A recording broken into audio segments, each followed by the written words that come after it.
Ukraine போரில் Russia உறுதியாக வெற்றி பெறும் என்று அந்நாட்டு அதிபர் விளாடிமிர் புதின் தெரிவித்துள்ளார்.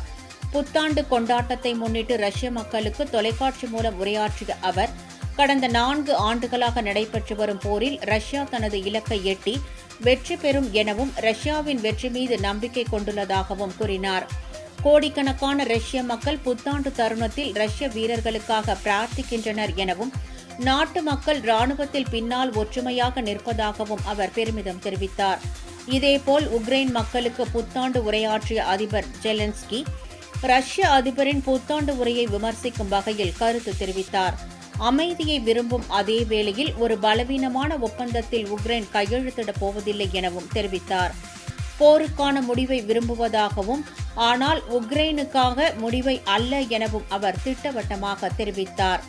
போரில் சோர்வடைந்துவிட்ட உக்ரைன் சரணடைய தயாராக இருக்கிறது என நினைப்பவர்கள் பெரும் தவறு செய்வதாக அவர் குறிப்பிட்டார்.